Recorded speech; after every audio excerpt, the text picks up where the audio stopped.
재벌 3세가 정체를 숨기고 노숙자 행세를 하다가 가난한 여대생의 고백을 받았다.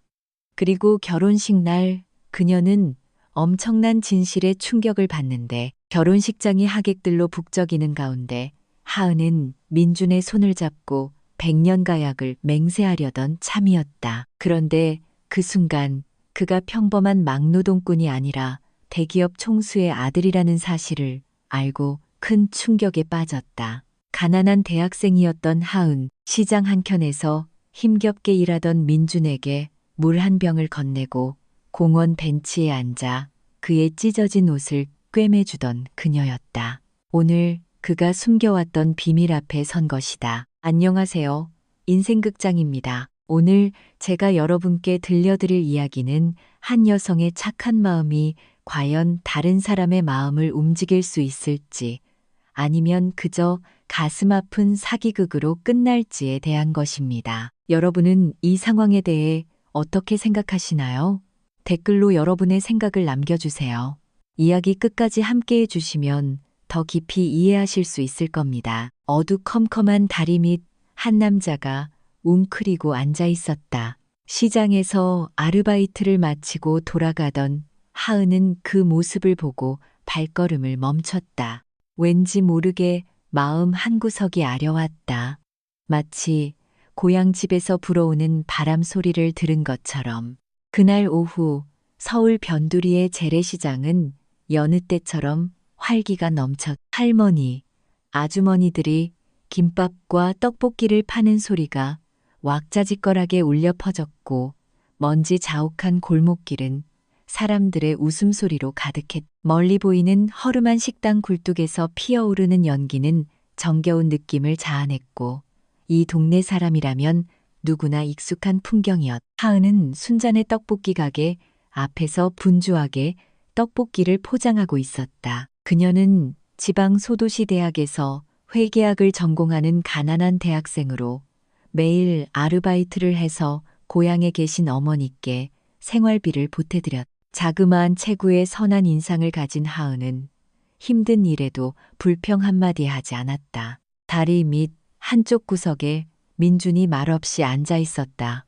그의 해진 옷 사이로 햇볕에 그을린 자국이 보였. 그는 동네에서 막노동을 하는 사람으로 늘 말없이 그림자처럼 일했. 하은은 그가 다른 사람들의 짐을 날라주고도 제대로 품삯을 받지 못하는 것을 몇 번 본 적이 있었. 오늘따라 민주는 배를 움켜쥔 채 웅크리고 앉아 있었고 그의 지친 얼굴에는 고단함이 역력했다.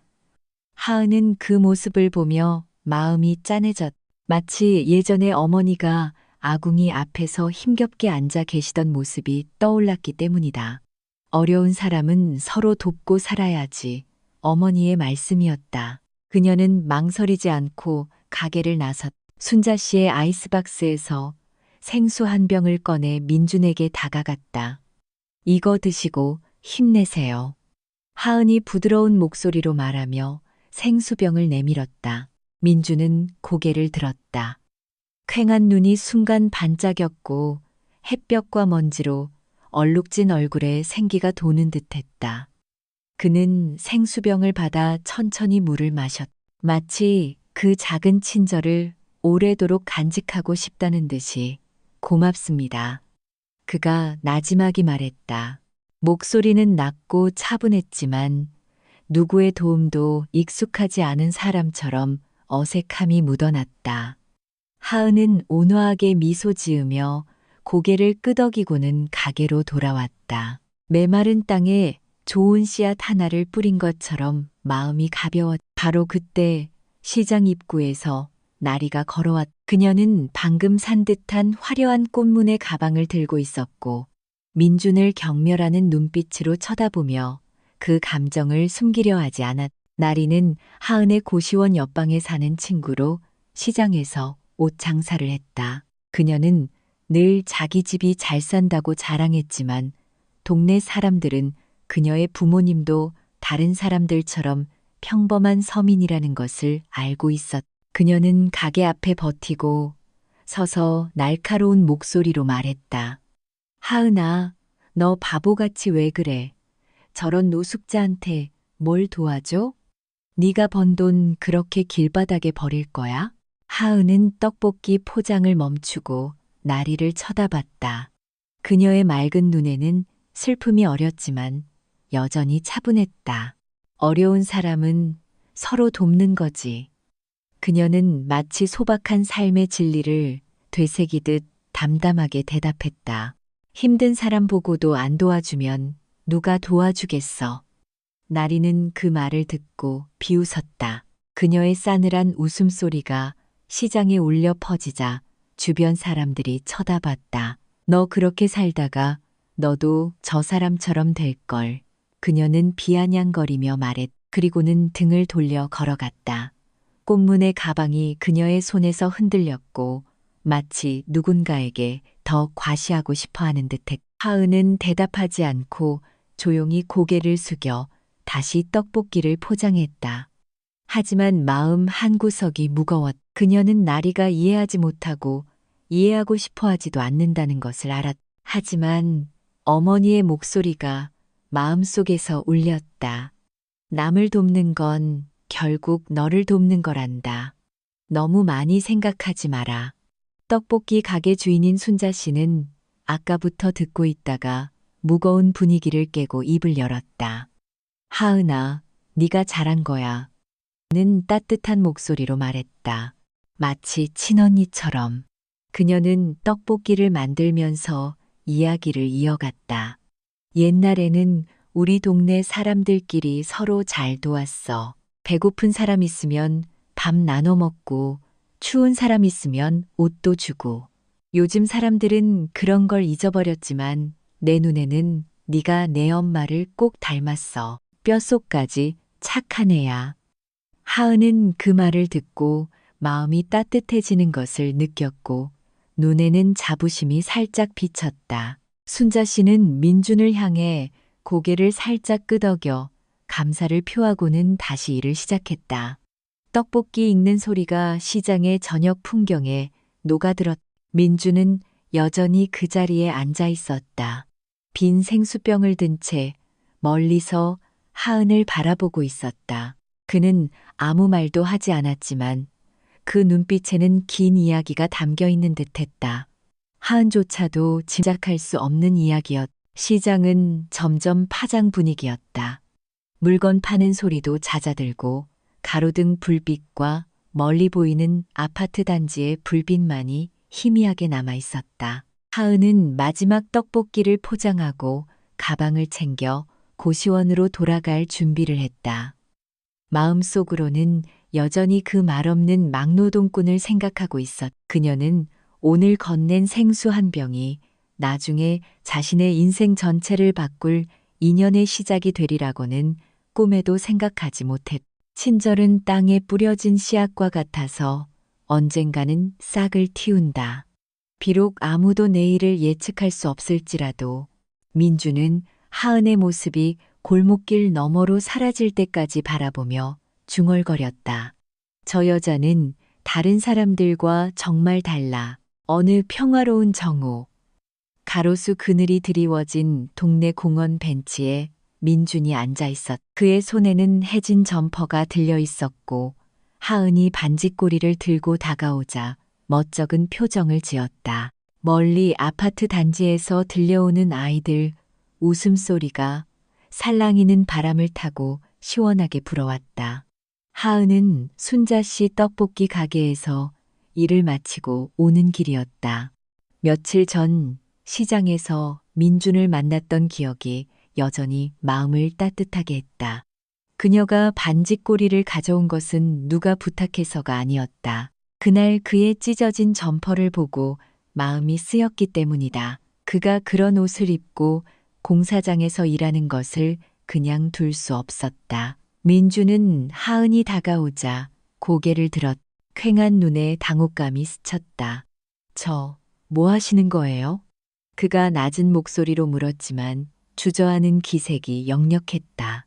하은은 온화하게 미소 지으며 벤치 옆에 앉아 반지꼬리를 무릎 위에 놓았다. 아저씨 옷이 이렇게 찢어졌는데 제가 좀 꿰매 드릴게요. 안 그러면 찬바람 들어서 더 힘드실 거예요. 그녀는 바늘에 실을 꿰기 시작했다. 느리지만 능숙한 손놀림이었다. 민주는 멋쩍음을 감추려는 듯 고개를 숙였지만 이내 작게 고개를 끄덕이며 하은에게 점퍼를 건넸. 하은이 해진 옷감을 한 땀 한 땀 정성스럽게 꿰매는 동안 민주는 이야기를 시작했다. 그의 목소리는 들판을 스치는 바람처럼 낮고 차분했다. 저는 어릴 때 부모님을 여의었어요. 그가 멀리 보이는 아파트 단지를 바라보며 말했다. 아무도 없이 혼자 자랐고 지금은 막노동이나 집 나르는 일로 하루하루 살아가요. 누가 부르면 뭐든지 하죠. 하은은 귀를 기울이며 계속 바느질을 했. 마음 한구석이 아려왔다. 정말 힘드셨겠어요, 아저씨. 그녀가 안타까운 목소리로 작게 말했다. 하지만 너무 걱정 마세요. 우리 동네 사람들 굶거나 얼어 죽게 내버려 두진 않을 거예요. 민주는 그 말을 듣고 입가에 희미한 미소를 지었다. 마치 하은의 위로가 그의 마음 깊은 곳을 어루만진 듯했다. 두 사람은 시원한 나무 그늘 아래 앉아 있었다.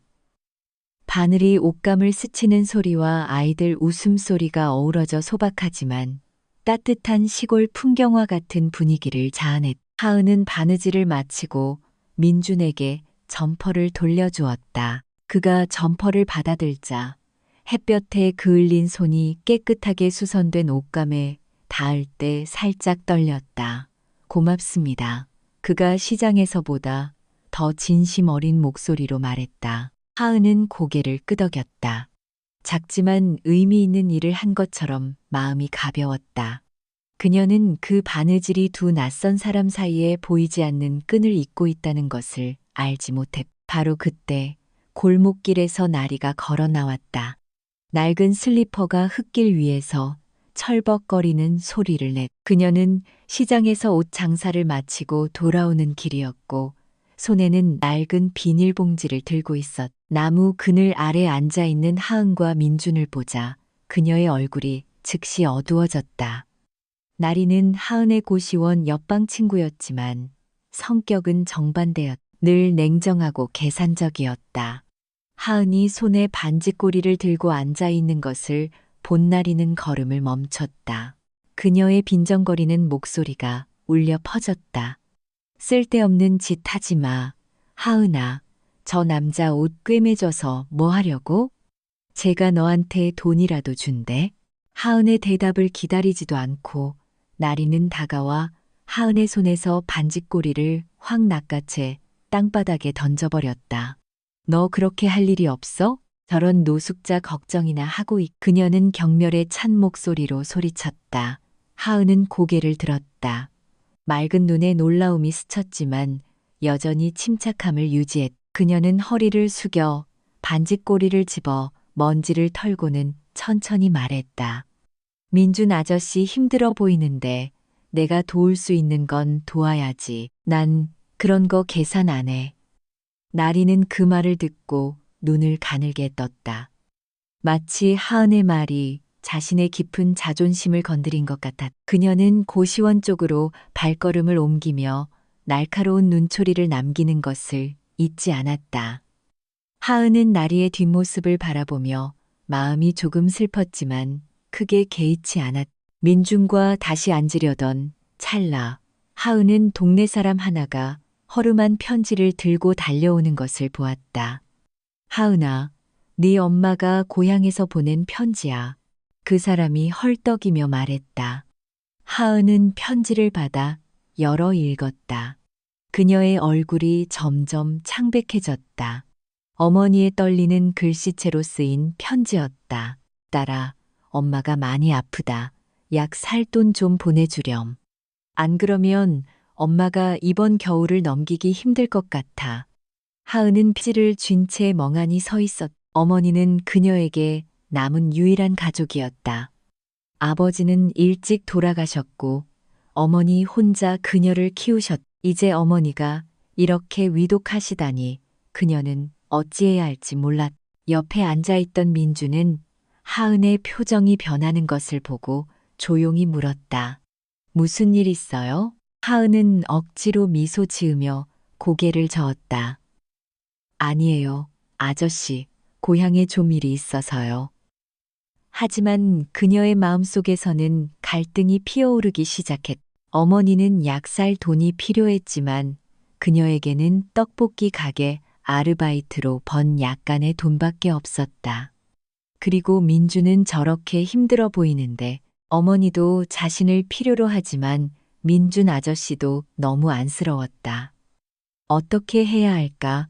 하은은 속으로 생각하며 멀리 보이는 아파트 단지를 바라보았다. 그곳에서는 여전히 아이들 웃음소리가 들려왔고 마치 사람들의 걱정 따위는 모르는 듯했다. 멀리서 나리가 돌아와 고시원 문 앞에 서서 나무 그늘 아래 있는 하은과 민준을 쳐다보았다. 그녀의 눈은 얼음장처럼 차가웠고 무언가 말하고 싶은 듯했다. 그리고 그녀는 날카로운 목소리로 말했다. 네 엄마 걱정이나 해. 하은아, 저런 남자한테 미련 갖지 말고. 말을 마친 나리는 고시원 안으로 들어가 버렸다. 하은은 갈림길에 선 채 무거운 마음으로 서 있었다.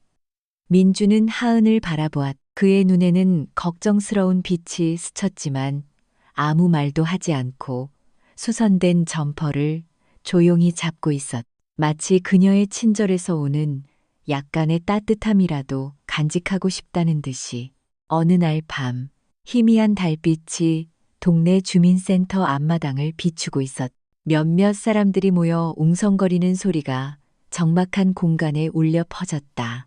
저 하은이라는 애 남자한테 빠져서 엄마도 버렸다며? 바람이 주민센터 옆 대나무 숲을 스쳐 지나가며 싸늘한 기운을 몰고 왔고 마른 잎사귀들이 바닥에 떨어졌다. 하은은 낡은 외투를 껴입은 채 그곳에 서 있었다. 앞뒤 없는 속삭임을 들으며 어쩔 줄 몰라 했다.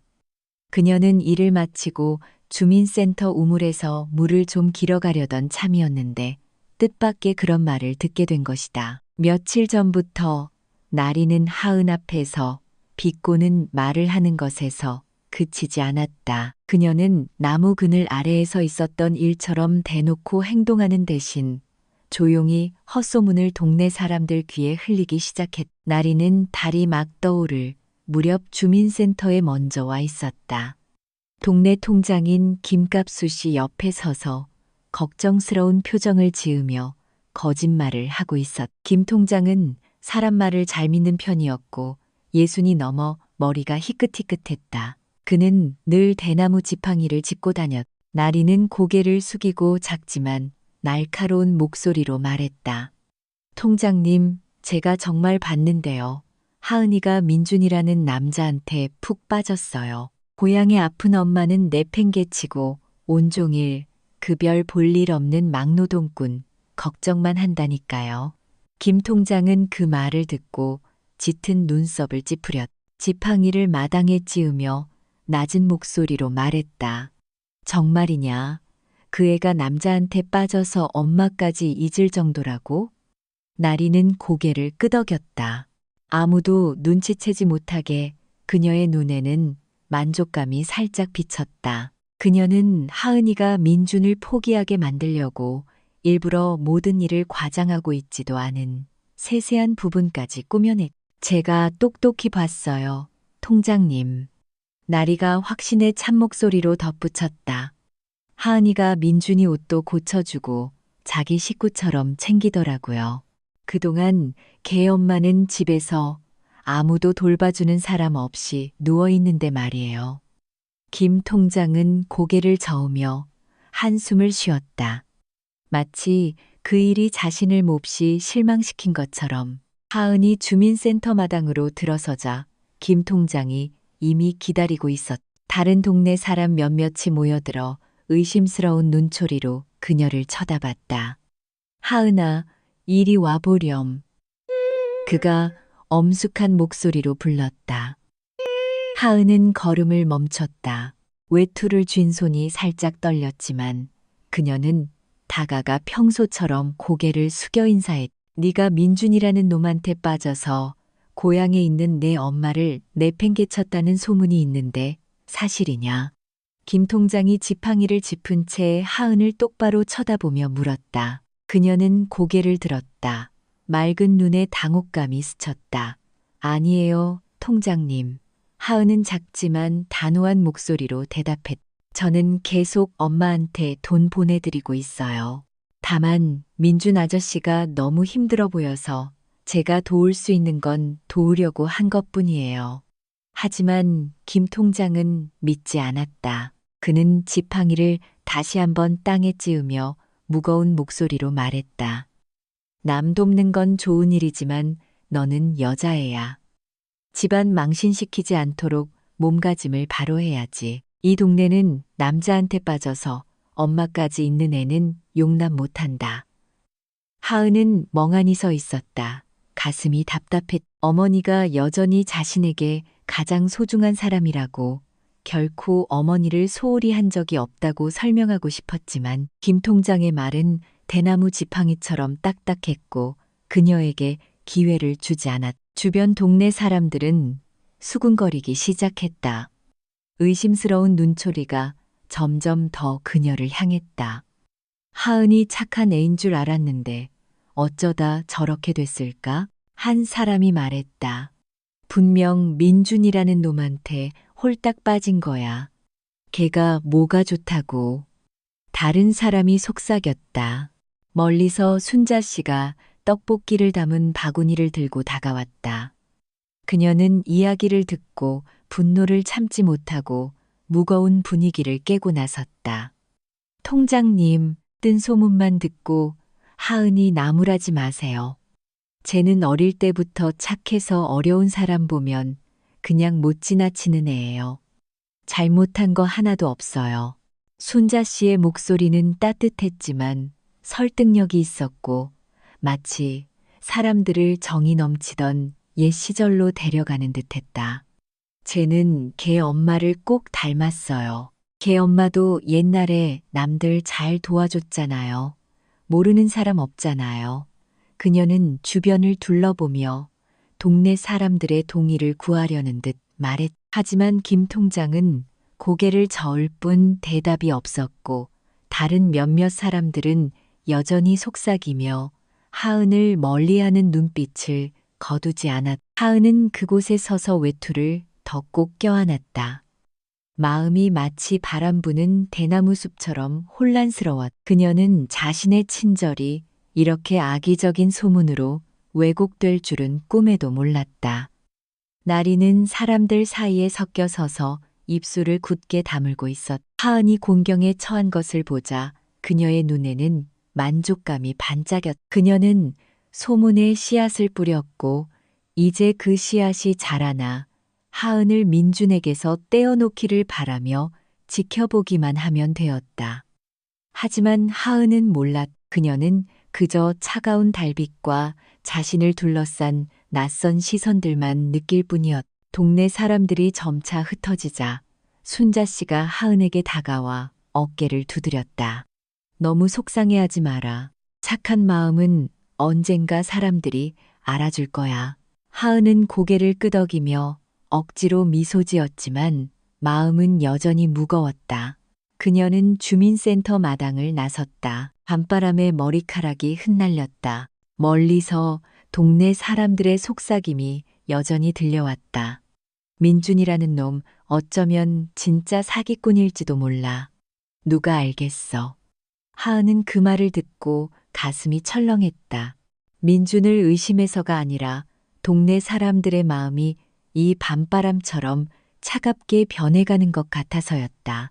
어느 날 아침 안개가 자욱하게 낀 시골길. 나리는 논두렁 옆에 조용히 서서 민준을 바라보며 옅은 미소를 지었다. 김 통장님 밑으로 들어가. 하은이 버리고 편하게 살아.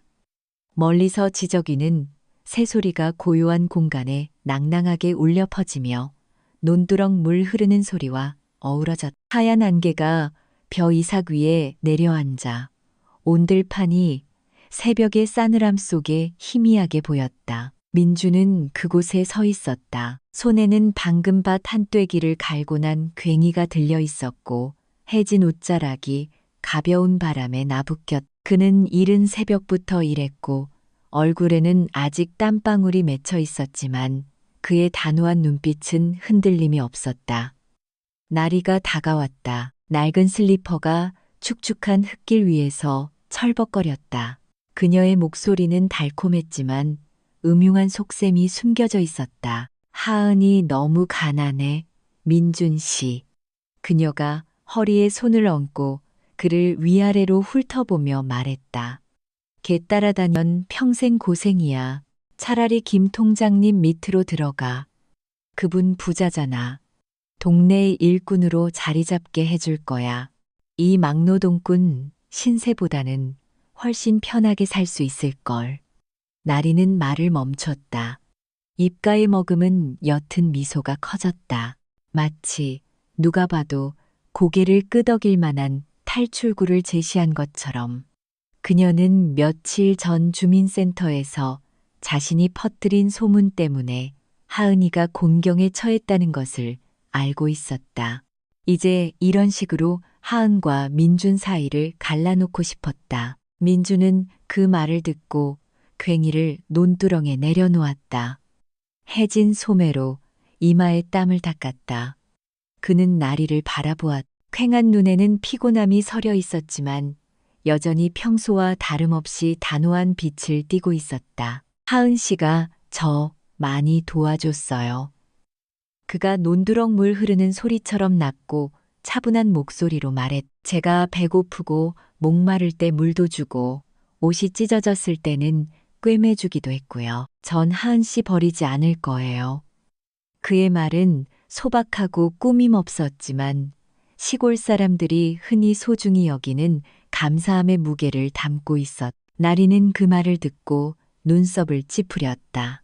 입가에 옅은 미소가 점차 사라지고 대신 싸늘한 시선이 나타났다. 고집불통이네. 나리가 중얼거렸다. 그녀의 목소리는 이제 더 이상 달콤하지 않고 날카롭게 변했다. 내가 준 기회를 소중히 여길 줄 모르다니. 넌 후회하게 될 거야. 그녀는 등을 돌려 논두렁을 따라 걸어갔다. 슬리퍼가 축축한 흙에 자국을 남겼. 나리는 민준이 거절해서뿐만 아니라 자신의 계획이 흔들리는 것 같아 화가 났다. 그녀 마음속으로 하은은 민준이 선택할 만한 가치가 없었고 그의 고집 때문에 반드시 대가를 치르게 만들겠다고 다짐했다. 하지만 민준은 개의치 않았. 그는 허리를 숙여 괭이를 집어들고 계속 일을 했다. 마치 나리의 말이 들판을 스쳐 지나가는 바람 한 줄기인 것처럼. 동네 일꾼인 철수 씨가 멀리서 다가왔다. 손에는 방금 벼를 베고 난 낫이 들려 있었. 그는 40이 넘은 남자로 머리는 희끗희끗했지만 날카로운 눈은 늘 주변 모든 것을 관찰하고 있었. 그는 논두렁 옆에 멈춰서서 민준이 일하는 것을 보더니 작게 고개를 저었. 자네는 보통 일꾼 같지가 않아. 민준이. 그가 낮고 차분하지만 의문이 가득한 목소리로 말했다. 밭 가는 건 빠르고 물 깃는 건 힘도 족. 그런데 왜 항상 아무것도 없는 사람처럼 조용하기만 한가? 민주는 그 말을 듣고 괭이를 쥔 손이 살짝 멈칫했지만 고개를 들지 않았. 저는 그렇게 사는 게 익숙해서요. 철수 아저씨. 그가 무언가 깊이 숨기려는 듯 담담한 목소리로 대답했. 철수 씨는 더 이상 묻지 않고 잠시 민준을 바라보다가 등을 돌려 걸어갔다. 손에 든 낫이 걸음걸이에 맞춰 흔들렸지만 그의 마음속에는 의심이 싹트기 시작했. 민준은 그가 본 어떤 일꾼보다도 일을 잘했다. 그런데 왜 그는 이 고된 삶을 감수하고 있는 걸까? 그는 알지 못했고 민준도 아무도 알기를 원치 않았. 철수 씨의 모습이 논두렁 너머로 사라지자 민준은 허리를 펴고 논두렁 물 흐르는 것을 바라보았다. 그의 마음속에는 갈등이 살짝 일었. 이렇게 가난한 척하는 게 과연 가치가 있을까? 그가 속으로 생각했다. 그의 눈에는 그 자신조차도 아직 대답할 수 없는 고민이 담겨 있었다.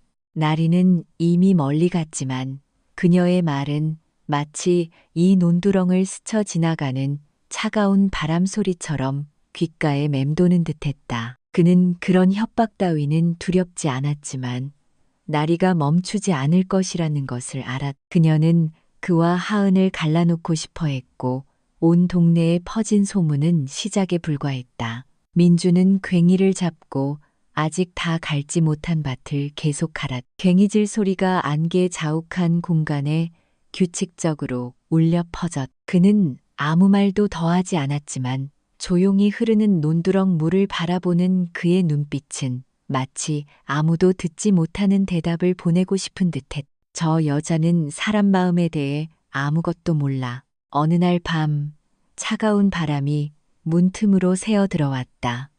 민주는 작은 고시원 방구석에서 몸을 웅크리고 있었고 하은은 등잔불 아래 조용히 앉아 바구니를 엮고 있었다. 멀리 논두렁에서 들려오는 귀뚜라미 소리가 낡은 기왓장을 스치는 바람 소리와 어우러져 가뜩이나 비좁은 고시원 방을 더욱 춥게 만들었. 희미한 등잔불이 하은의 얼굴을 비추었다.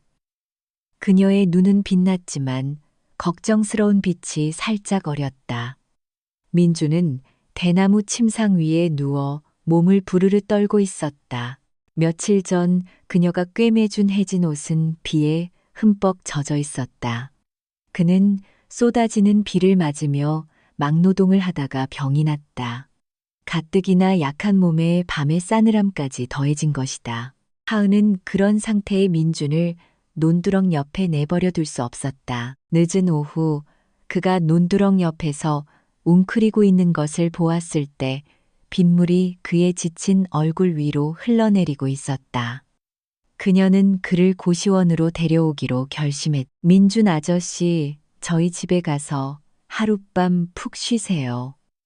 그녀는 단호한 목소리로 말하며 그의 거절을 용납하지 않았. 민주는 힘없이 고개를 끄덕이고 그녀를 따라 나섰다. 미끄러운 시골길 위에서 그의 다리가 후들거렸. 고시원에 도착하자 하은은 침상 위에 낡은 돗자리를 깔고 얇은 이불을 덮어주었다. 그리고 조용히 방구석에 앉아 대나무 조각과 끈을 꺼내 바구니를 엮기 시작했다. 쉬세요. 제가 이 바구니 엮어서 내일 시장에 팔면 돈 좀 벌 수 있을 거예요. 그녀는 등잔불 아래서 대나무 조각을 엮기 시작하며 말했. 민주는 누워서 하은을 바라보았. 퀭한 눈의 열기 속에서도 따뜻함이 살짝 어렸다. 하은 씨, 저한테 너무 잘해주세요. 그가 약하지만 진심 어린 목소리로 작게 말했다. 마치 평소에는 익숙하지 않은 감사 인사를 전하고 싶다는 듯이. 하은은 미소 지었지만 고개를 들지 않고 계속 바구니를 엮었다. 아저씨처럼 힘든 사람 보면 누가 안 도와주겠어요. 그녀는 바람결처럼 부드러운 목소리로 대답했다. 그녀는 예전에 생수를 건네고 옷을 꿰매주던 때를 떠올렸다. 그런 친절은 대단한 것이 아니라 어머니가 가르쳐 주신 것처럼 당연한 일이었. 하지만 오늘 밤 침상 위에서 떨고 있는 민준을 보니 더욱 그를 외면할 수 없다고 느꼈. 갑자기 고시원 문이 벌컥 열리며 차가운 바람과 함께 나리의 무거운 발소리가 들려왔다. 그녀는 방금 옷 장사를 마치고 돌아오는 길이었고 손에는 젖은 비닐봉지를 들고 있었다. 침상 위에 민준을 보자 그녀의 얼굴이 즉시 먹구름 낀 하늘처럼 어두워졌다. 우리 집에 쓸모없는 인간은 못 들여놔. 나리가 소리쳤다. 그녀의 목소리가 작은 고시원 방에 울려 퍼지며 밖에서 들려오는 귀뚜라미 소리마저 삼켜버렸다. 저 남자를 왜 데려왔어? 하은아, 당장 쫓아내. 나리는 허리에 손을 얹고 민준을 날카롭게 쏘아보다가 하은에게로 고개를 돌려 분노를 터뜨리려는 듯했. 하은은 바구니 엮던 손을 멈추고 대나무 바구니를 바닥에 내려놓았다. 고개를 들어 나리를 쳐다보았다. 그녀의 눈은 여전히 맑았지만 이제는 보기 드문 단호함이 서려 있었다. 저 사람 힘들잖아. 어떻게 그래? 그녀는 목소리는 크지 않았지만 마치 나리의 혹독한 말로부터 민준을 보호하려는 듯 단단했다. 민준 아저씨, 이렇게 아픈데 밖에 내버려 두면 누가? 난 안 쫓아낼 거야. 나리는 그 말을 듣고 입술을 굳게 다물었다. 분노로 얼굴이 빨개졌다. 너 미쳤구나, 하은아. 그녀가 으르렁거리며 민준을 똑바로 가리켰다. 쟤는 너한테 아무 도움도 안 돼. 너만 더 힘들게 할 뿐이야. 온 동네 사람들한테 비웃음 당하고 싶어? 하은은 바로 대답하지 않았다.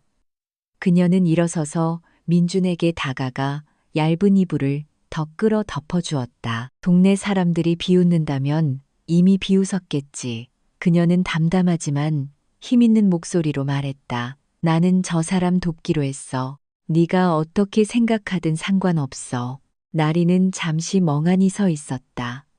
마치 자신의 귀를 믿을 수 없다는 듯이 그녀는 주민센터에서 헛소문을 퍼뜨리고 김 통장을 부추겨 민준을 일하게 하려 했지만 하은은 여전히 그를 떠나려 하지 않았다.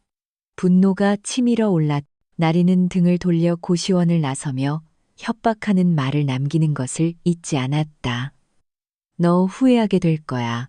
내가 가만두지 않을 테니까. 문이 쾅 닫히고 차가운 바람이 다시 불어 들어와 등잔부를 흔들었다. 민주는 침상에 누워 모든 것을 듣고 있었. 하은에게로 살짝 고개를 돌렸다. 하은 씨, 제가 힘들게 하네요. 그가 약하지만 미안함 가득한 목소리로 말했. 하은은 고개를 저으며 다시 앉아 바구니를 엮기 시작했다.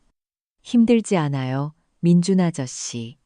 그녀는 대나무 조각을 엮으며 대답했. 희미한 등잔부를 바라보며 내가 옳은 일을 하고 있는데 왜 마음이 불안할까 하고 속으로 생각했다.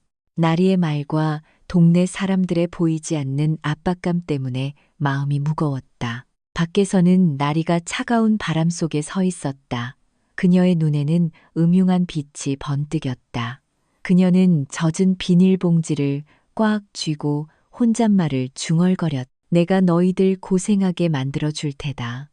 밤바람이 귀뚜라미 소리를 실어날랐고 마치 나리의 마음 속에서 커져가는 음모와 어우러지는 듯했다. 고시원 방 안에서는 하은이 여전히 바구니를 엮고 있었. 대나무 조각 스치는 소리가 마치 그녀가 앞으로 닥쳐올 떠 거센 풍파 앞에서 마음을 굳건히 지키려는 방법인 듯했. 어느 평화로운 오후, 푸른 가로수, 그늘이 드리워진 동네 공원길.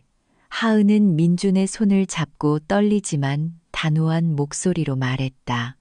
민준 아저씨, 저 아저씨, 진심으로 좋아해요. 멀리 논두렁에서 불어오는 바람이 시원한 기운을 실어 날락. 가로수 나뭇가지들이 살랑이며 잎사귀 스치는 소리가 마치 하은의 가슴 속 빠르게 뛰는 심장 박동과 어우러지는 듯했. 해질녘에 옅은 햇살이 흙길 위에 마지막 금빛 줄기를 드리웠고 두 사람은 그곳에 말없이 서 있었다. 고시원에서 병간호를 받은 민주는 하은의 보살핌 덕분에 건강이 많이 좋아졌지만 그의 얼굴에는 여전히 피곤한 기색이 남아있었. 휑했던 눈에는 이제 말로 표현하기 어려운 감동이 서려 있었다. 하은은 그날 밤 차가운 바람이 불던 날 이후로 많은 생각을 했다.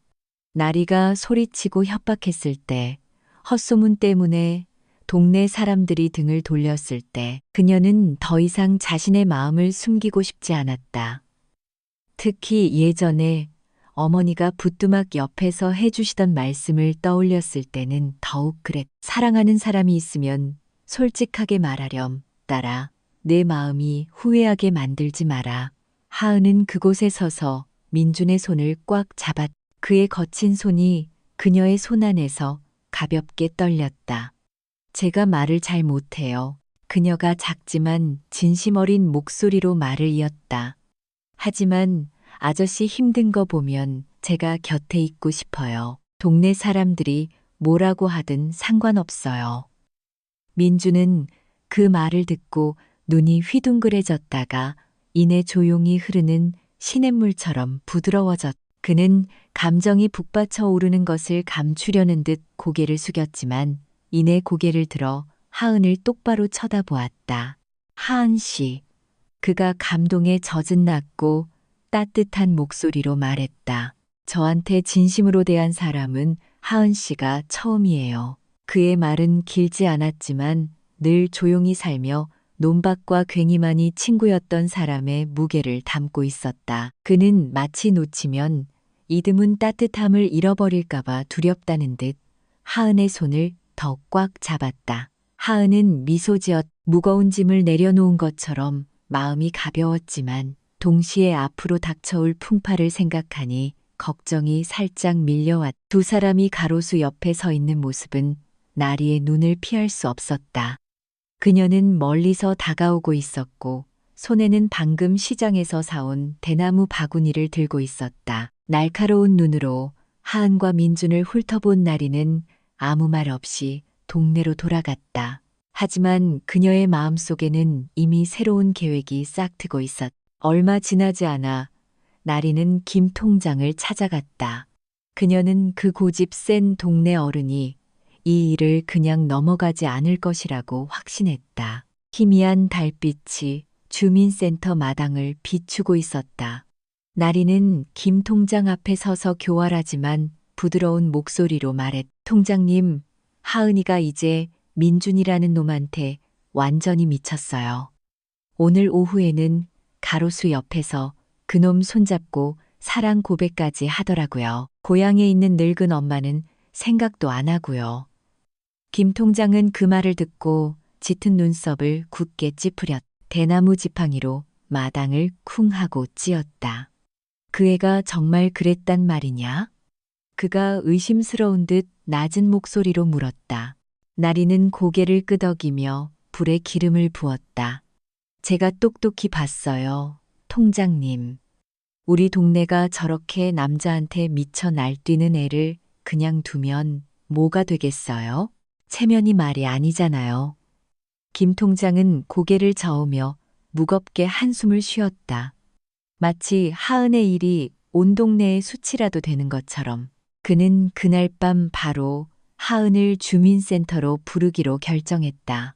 이 일을 더 이상 끌 수 없었. 하은은 낡은 외투를 어깨에 걸치고 주민센터 마당으로 들어섰. 가로수 옆에서의 순간 때문에 마음은 여전히 따뜻했지만 김 통장이 지팡이를 짚고 엄숙한 눈빛으로 자신을 쳐다보는 것을 보자 불길한 예감이 들었. 동네 사람들이 주민센터 주위로 모여들었고 호기심과 의심이 뒤섞인 시선이 그녀를 향했다. 하은아, 김 통장의 목소리가 고요한 공간에 울려 퍼졌다. 네가 민준이라는 놈한테 빠져서 들판에서 손잡고 사랑 고백했다는 소문이 있는데 사실이냐? 하은은 멍하니 서서 두 손을 꼭 마주 잡았지만 고개를 숙이지 않았다. 네, 사실이에요, 통장님. 그녀는 작지만 단호한 목소리로 대답했. 저는 민준 아저씨를 좋아해요. 하지만 엄마를 버린 건 아니에요. 전처럼 엄마 걱정하고 있어요. 김 통장은 지팡이로 마당을 찧었. 그의 목소리가 더욱 날카로워졌다. 너는 여자애가 남자한테 그렇게 미쳐서 동네 망신 다 시키고 체면을 지켜야지. 내 집안이랑 우리 동네 사람들 얼굴에 먹칠하게 만들면 안 돼. 하은은 그 말을 듣고 가슴이 답답했지만 여전히 고개를 들었다.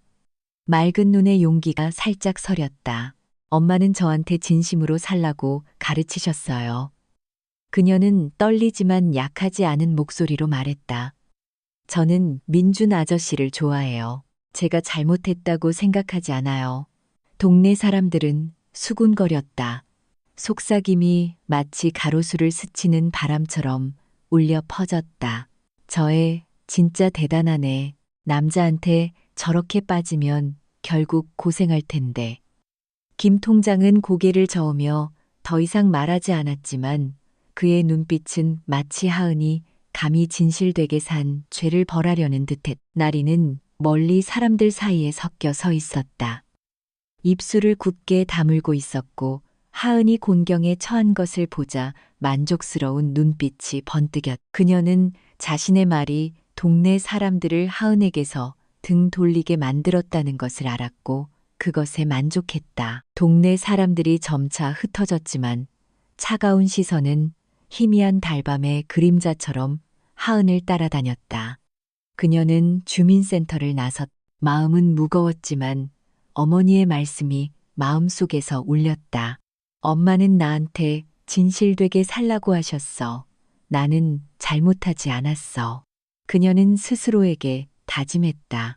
비록 동네 사람들의 압박감이 이제는 차가운 바람처럼 불어와 마음을 흔들었지만 민주는 하은을 가로수 옆 두 사람이 방금 사랑을 고백했던 곳에서 기다리고 있었다. 그는 동네 사람에게서 주민센터에서 있었던 일을 들었고 하은을 이 풍파 속으로 끌어들인 것에 대해 마음 한구석이 편치 않았다. 하은이 다가왔을 때 그녀의 눈은 여전히 빛났지만 피곤함이 살짝 어려 있었다. 민주는 그녀의 손을 잡았다. 그의 목소리는 낮고 따뜻했다. 두려워하지 마세요. 제가 힘들게 하지 않을게요. 그는 잠시 멈췄다가 눈빛에 망설임이 스치며 말을 이었. 하지만 제가 아직 감히 말하지 못한 게 있어요. 하은은 그를 바라보았다. 마음속에 이상한 느낌이 솟아올랐다. 마치 그 말 뒤에 그녀가 아직 만질 수 없는 비밀이 있는 것처럼. 저녁바람이 가로수를 스쳐 지나가며 잎사귀 스치는 소리를 냈고 마치 그녀의 마음속에서 커져가는 질문들과 어우러지는 듯했다. 어느 날 아침 시장은 사람들로 붐볐다. 나리가 사람들 사이에서 갑자기 쓰러졌지만 순자 씨가 달려와 부축하자 그녀는 여전히 비웃으며 약하지만 거만한 목소리로 말했다. 나 괜찮아요. 괜한 소리 하지 마세요. 튀김 냄새가 바람에 실려오고 장사꾼들의 외침이 울려 퍼져 서울 변두리 재래시장의 분위기를 더욱 활기차게 만들었다. 이른 아침 바람이 싸늘하게 불어와 김밥, 옷가지, 그리고 발목이 묶인 채 버둥거리는 닭들이 진열된 좌판들을 스쳐 지나갔. 나리는 좁은 골목길 한가운데 쓰러져 손으로 땅을 짚고 겨우 앉으려 했다. 날카롭던 눈에는 이제 희미한 빛이 감돌았다. 떡볶이 가게 주인 순자 씨는 방금 떡볶이 몇 그릇을 팔고 나서 나리가 쓰러지는 것을 보고 황급히 바구니를 내려놓고 달려왔다. 나리야, 왜 그래? 그녀는 걱정스러운 목소리로 물으며 나리의 어깨를 부축했다. 주변 상인들이 몰려들었고 수군거리는 소리가 논두렁을 스치는 바람처럼 울려 퍼졌다. 쟤 오늘 왜 저렇게 비실거리지? 피곤해서 그런가? 원래 튼튼한 애인데. 나리는 그 말을 듣고 순자 씨의 손을 뿌리치며 일어서려 했지만 다리가 후들거려 제대로 서 있기 힘들었다. 나 괜찮아요. 그녀는 목이 쉰 소리로 말했지만 여전히 빈정거렸다. 괜한 소리 하지 마세요. 아무도 나 불쌍하게 여기는 거 필요 없어. 그녀는 비웃었. 약한 웃음소리가 시장에 울려 퍼졌고 마치 자신이 여전히 예전처럼 강하다는 것을 증명하려는 듯했다. 하지만 순자 씨는 가만두지 않았다. 그녀는 나리의 손을 잡고 사람들 사이를 헤쳐나와 동네 끝에 있는 작은 의원으로 데려갔다. 너 안 괜찮아. 내가 병원에 데려다 줄게. 순자 씨는 걱정스러우면서도 엄한 목소리로 말했다. 마치 친언니처럼 나리는 마지못해 따라갔다. 낡은 슬리퍼가 흙길 위에서 철벅거렸지만 그녀의 눈에는 여전히 거만함이 가득했다. 마치 아무것도 자신을 쓰러뜨릴 수 없다는 듯이. 의원에 도착하자 나이든 의사가 나무 책상 옆에 앉아 잠시 나리를 살피더니 한숨을 쉬었다. 너무 막 살았구먼. 그가 안타까움 가득한 낮은 목소리로 말했다. 이제 병이 깊어져서 고치기 힘들겠어. 나리는 그 말을 듣고 눈이 휘둥그레졌지만 이내 웃음을 터뜨렸다. 마른 웃음소리가 작은 진료실에 울려 퍼졌다. 나 괜찮아요. 괜한 소리 하지 마세요. 그녀는 소리치며 책상 모서리를 꽉 잡았다. 마치 의사가 방금 한 모든 말을 부정하고 싶다는 듯이 순자 씨는 옆에 서서 두 손을 마주 잡고 있었다. 마음은 걱정스러웠지만 어찌할 바를 몰랐다. 나리야, 의사 선생님 말씀 들어. 고집 부리지 말고. 그녀는 부드럽지만 진심 어린 목소리로 권했다. 나리는 대답하지 않았. 그녀는 일어서서 의원을 나섰다. 다리는 여전히 후들거렸지만 그녀 마음속에는 여전히 거만한 믿음이 불타고 있었다. 나는 여전히 잘 살고 있는데 왜 이렇게 된 거지? 하지만 몸속의 피로감은 숨길 수 없었다.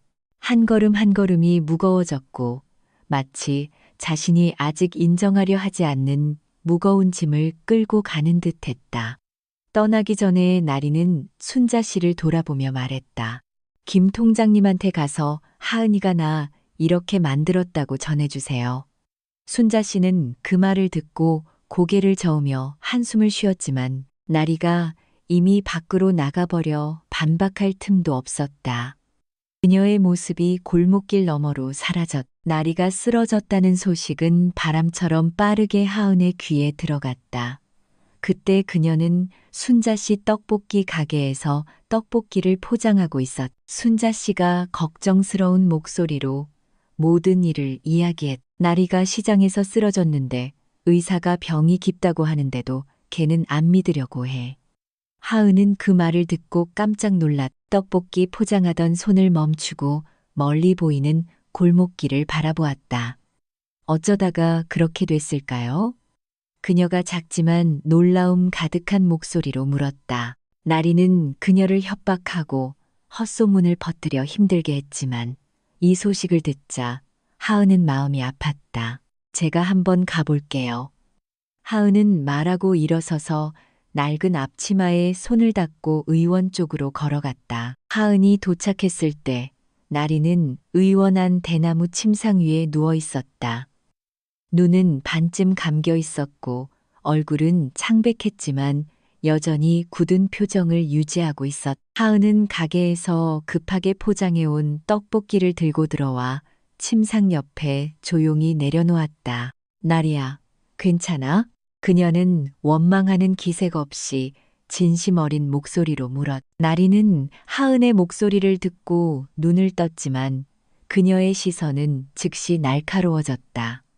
너 가식 떨지 마. 나리가 약하지만 도끼 서린 목소리로 소리치며 떡볶이를 밀쳐 땅에 떨어뜨렸다. 네 동정 따위 필요 없어. 너 나 비웃으러 왔지? 나가. 하은은 멍하니 서 있었다. 마음 한구석이 아팠지만 대답하지 않고 조용히 허리를 숙여 떡볶이를 집어들고 말없이 밖으로 나갔. 나리는 침상에 다시 누웠다. 의원의 등잔불이 낡은 나무 벽에 비친 그녀의 그림자를 비추었다. 그녀는 자신의 그림자를 바라보았다. 앙상하고 떨리는 그림자는 더 이상 예전에 거만하던 나리가 아니었다. 그녀의 손이 얇은 이불을 꽉 잡았. 마음 한구석이 불안했지만 거만함은 여전히 깊이 뿌리 박혀 그녀가 진실을 인정하지 못하게 막았다. 내가 왜 이렇게 피곤하지? 그녀가 중얼거렸다.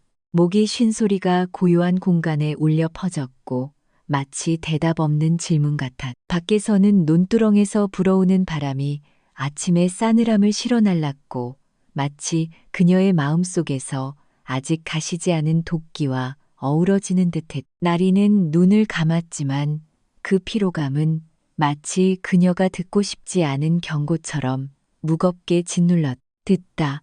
어느 맑은 보름달 밤 민준이 달빛 아래 무릎을 꿇고 하은의 손을 잡았. 그의 목소리는 낮고 따뜻했지만 결연했다.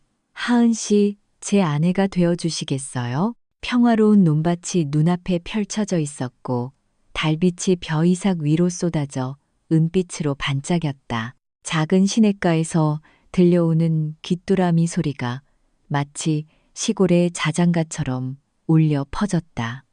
밤바람이 살랑 불어와 시원한 기운을 실어 날랐고 길가 대나무, 숲이 살짝 흔들렸다. 하은은 낡은 외투를 어깨에 걸친 채 그곳에 서 있었다. 달빛 아래 그녀의 눈이 빛났고 놀라움과 행복이 교차했다. 민주는 하은이 자신을 돌봐주던 날들 이후로 많은 생각을 했다. 그녀가 시장에서 생수를 건네주고 나무 그늘 아래서 옷을 꿰매주고 밤에는 그가 팔 수 있도록 바구니를 엮어주던 모습까지. 그날 오후 가로수 옆에서 했던 하은의 고백은 마치 그의 마음에 불어온 바람처럼 그가 오랫동안 쓰고 있던 침묵의 가면을 벗겨냈다. 오늘 밤 달이 높이 떠오르자 그는 더 이상 자신의 마음을 숨기지 않기로 결심했다. 민주는 무릎을 꿇었. 그의 거친 손이 하은의 손을 꽉 잡았고 감동으로 살짝 떨렸다. 당신은 제가 선택한 사람이에요. 그가 진심 어린 목소리로 그녀를 똑바로 쳐다보며 말했다. 예전에 부모님이 부잣집 여자랑 결혼하라고 강요하셨어요. 견딜 수 없어서 집을 나왔죠. 하지만 당신을 만나고 진심으로 사랑할 사람을 찾았다는 걸 알았어요. 하은은 그 말을 듣고 마음속에서 따뜻한 물결이 차오르는 것을 느꼈. 그녀는 어머니가 예전에 해주시던 말씀을 떠올렸다. 사랑하는 사람이 있으면 진심으로 말하렴. 그리고 그녀는 그렇게 했. 이제 민준도 그녀에게 진심으로 화답하고 있었다. 민준 아저씨. 그녀가 행복으로 떨리는 목소리로 작게 말했. 저도 좋아요. 달빛 아래 그녀의 눈이 반짝였고 마치 동네 사람들이 등을 돌리고 나리가 협박해도 여전히 그와 함께하겠다고 말하는 듯했. 민주는 일어서서 하은의 손을 더 꽉 잡았다. 달빛이 그의 얼굴을 비추자 보기 드문 감동이 뚜렷하게 드러났다. 하지만 그의 마음 속에는 걱정이 살짝 스쳐 지나갔. 그녀를 사랑하는 건 진심이지만 내 정체를 숨기는 게 옳은 일일까? 동네 일꾼인 철수 씨가 멀리서 다가왔다. 손에는 방금 별을 베고 난 낫이 들려 있었. 그는 시냇가 옆에 멈춰서서 민준이 하은 앞에 무릎 꿇고 있는 모습을 보았다. 날카로운 눈에 의심이 살짝 스쳤. 그는 민준이 일을 잘하는 것을 보았고 시냇가 옆에서 그를 만난 날부터 의아하게 생각했다. 그리고 이제 그가 청혼하는 방식은 그를 더욱 의심스럽게 만들었다. 저놈, 간단한 녀석이 아니야. 그가 혼잣말처럼 중얼거렸다. 낮은 목소리가 귀뚜라미 소리 사이로 울려 퍼졌다. 철수 씨는 다가가지 않고 잠시 서 있다가 등을 돌려 걸어갔다. 손에 든 낫이 대답 없는 질문을 품은 채 흔들렸다. 하은과 민주는 손을 잡고 동네로 돌아왔다. 달빛이 길을 비추었고 두 사람의 그림자가 흙길 위에 길게 늘어졌. 하은은 기쁨을 감추지 못하고 매일 아르바이트를 하던 순자 씨 떡볶이 가게에 들렀. 순자 씨는 가게를 정리하고 있었고 남은 떡볶이 몇 개가 꼼꼼하게 포장되어 있었다. 순자 아줌마, 하은이 밝은 목소리로 불렀다. 민준 아저씨가 저한테 청혼했어요. 저도 좋다고 했어요. 순자 씨는 하던 일을 멈추고 하은을 쳐다보았다. 그녀의 눈에는 놀라움이 스쳤다가 이내 걱정으로 바뀌었다. 정말 받아들인 거야? 그녀는 따뜻하지만 고민스러운 목소리로 물었다. 제대로 된 사람 고른 거 맞아. 하은아? 동네에 소문이 자자한데 너 무섭지 않아? 하은은 그 말을 듣고 입가에 미소가 살짝 굳었지만 이내 고개를 끄덕이며 확신에 찬 목소리로 말했다. 무섭지 않아요, 아줌마. 민준 아저씨 좋은 사람이에요. 저는 그 사람 믿어요. 순자 씨는 한숨을 쉬고 바구니를 바닥에 내려놓았다. 하은의 어깨를 가볍게 두드렸. 네가 고생하지 않았으면 좋겠다. 그녀는 친언니 같은 목소리로 말했다. 이 동네 사람들 요즘 너무 차가워. 하지만 네가 선택했다면 네 엄마가 가르쳐준 대로 진심으로 살아. 하은은 고개를 끄덕였다. 순자 씨의 말에 마음이 따뜻해졌지만 소문과 나리의 협박에서 오는 압박감은 여전히 머리 위를 떠도는 먹구름 같았다. 민주는 가게 밖에서 하은을 기다리고 있었다. 달빛이 그의 얼굴을 비추자 단호함과 불안함이 교차하는 표정이 드러났다. 그는 하은이 주민센터에서의 비난, 동네 사람들의 차가운 시선, 그리고 나리의 악의에도 불구하고 모든 것을 무릅쓰고 자신을 받아들였다는 것을 알았다. 하지만 그 역시 마음속에 숨긴 비밀, 자신의 진짜 정체가 곧 모든 것을 바꿔놓을 것이라는 것도 알고 있었다. 결혼식 날, 그녀는 모든 것을 알게 될 거야. 그가 속으로 생각했다. 마음 한구석이 불편했지만 하은을 향한 그의 사랑은 진심이었고 무엇도 흔들 수 없었다. 하은이 나와 민준의 손을 잡았다. 두 사람은 동네 끝 작은 고시원 쪽으로 함께 걸어갔다. 시냇가에서 들려오는 귀뚜라미 소리가 그들의 행복과 어우러지는 듯했지만 동시에 풍파가 아직 지나가지 않았음을 상기시키는 듯했다. 밝은 달빛이 길을 비추었고 두 사람의 그림자가 흙길 위에 길게 늘어졌다. 마치 그들 사이의 조용한 약속처럼. 하지만 민준의 마음속에는 여전히 질문이 맴돌았다. 그녀를 사랑하는 건 진심이지만 이렇게 그녀를 속이는 게 과연 옳은 일일까? 어느 날 아침 안개가 자욱하게 낀 시골길. 동네 남자 하나가 허둥지둥 달려와 구겨진 편지를 손에 들고 큰 소리로 외쳤다. 하은아, 내 엄마 편지다. 약 없으면 못 버티신다고 하셔. 멀리서 다구는 소리가 들려왔고 기왓장 위에 내려앉은 하얀 안개의 싸늘함과 어우러졌. 시골집 굴뚝에서 피어오르는 연기가 나른하게 퍼져나가며 공간을 더욱 고요하게 만들었다. 하은은 순자 씨 떡볶이 가게 앞에 서서 어제 남은 떡볶이를 포장하고 있었다. 부르는 소리에 고개를 들자 마음 한구석이 불안해졌다. 남자는 헐떡이며 그녀에게 편지를 건넸다. 네 엄마가 사람 시켜서 보냈는데 아주 급하다고 하더라. 하은은 떨리는 손으로 편지를 받아 열었다. 어머니의 떨리는 글씨체가 눈앞에 나타났다. 딸아, 엄마가 많이 아프다. 약 살 돈이 없어서 엄마가 이번 겨울을 못 넘길 것 같아. 어떻게든 좀 보내주렴. 하은은 편지를 다 읽고 눈물을 주르륵 흘렸다. 눈물방울이 편지 위에 떨어져 마지막 몇 글자를 희미하게 만들었다. 그녀는 멍하니 서서 편지를 꽉 쥐었다. 가슴이 답답했다. 어머니는 그녀가 가장 사랑하는 사람이었다. 아버지는 일찍 돌아가셨고 어머니 혼자 그녀를 키우셨다. 이제 어머니가 이렇게 위독하시다니. 그녀는 자신이 너무 무력하다고 자책했다. 하은은 순자 씨에게로 고개를 돌려 목이 맨 소리로 말했다. 아줌마, 저희 엄마가 많이 아프시대요. 약 살 돈 보내달라고 하시는데 저는 떡볶이 팔아서 번 돈밖에 없어서 이걸로 될지 모르겠어요. 순자 씨는 떡볶이 포장하던 손을 멈추고 하은을 쳐다보았다. 그녀의 눈에는 안타까움이 스쳤다. 너무 걱정하지 마라. 그녀는 친언니처럼 따뜻한 목소리로 위로했다. 네 엄마 강하신 분이야. 보낼 수 있는 만큼 보내고 나서 다시 생각해보자. 그녀는 다가가 하은의 어깨를 두드렸다. 손에는 떡볶이 가게에서 묻은 약간의 밀가루가 묻어 있었다. 네가 방금 민준이랑 사귀기로 했다면서 이제 또 이런 일이 생기다니 안쓰럽다. 예. 그녀는 안타까움 가득한 목소리로 덧붙였다. 하은은 고개를 끄덕이며 소매로 눈물을 닦았지만 마음은 여전히 무거웠다. 엄마가 힘드신데 내가 뭘 해야 할까? 그녀는 속으로 생각했다. 하지만 민준 아저씨를 버릴 수는 없어.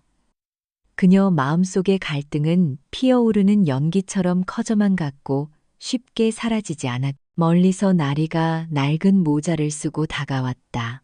그녀는 평소처럼 날카로운 눈빛을 하고 있었다. 시장에서 옷장사를 마치고 돌아오는 길이었고 가게 근처 동네 사람들 사이에 섞여 서서 하은과 순자 씨의 이야기를 엿듣고 있었다. 하은이 고개를 숙이고 편지를 쥔 채 있는 것을 본 나리는 옅은 미소를 지으며 동정하는 척 다가왔다. 너 엄마 걱정 그렇게 하면서 어떻게 하려고, 하은아. 그녀는 달콤하지만 교활한 목소리로 말했다. 내 엄마 그렇게 아프신데 너 아직도 민준이라는 놈한테 매달려서 내 엄마 불쌍하지도 않아? 하은은 고개를 들었다. 맑은 눈에 나리의 말에 대한 놀라움이 스쳤지만 바로 대답하지 않고 조용히 편지를 접어 주머니에 넣었. 나리는 그곳에 서서 허리에 손을 얹고 계속 말했다. 마치 하은을 궁지로 몰아넣으려는 듯이 민준이 버려. 하은아, 내가 시장에 있는 부자 소개해 줄게. 그 사람들이 내 엄마 약살 돈 도와줘서 건강하게 살 수 있게 해줄 거야. 저놈 따라다니면 더 힘들어질 뿐이야.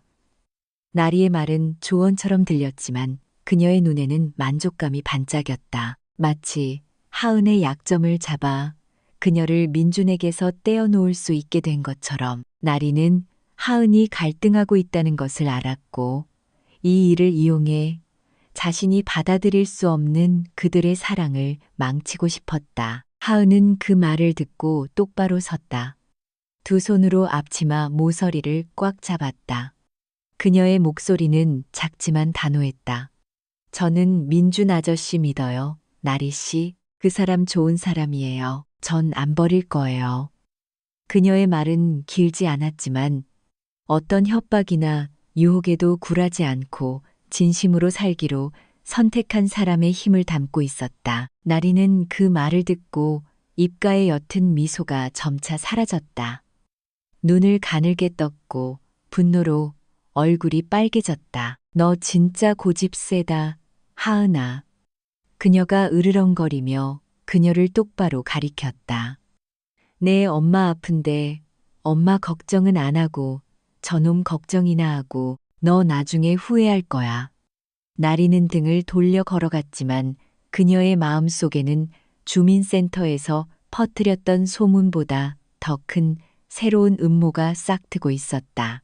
순자 씨는 옆에 서서 안개 속으로 사라지는 나리의 뒷모습을 바라보다가 하은에게로 고개를 돌려 부드러운 목소리로 말했다. 제 말 신경 쓰지 마라. 나리 요즘 너무 독해졌어. 하지만 너는 네가 옳다고 생각하는 대로 해.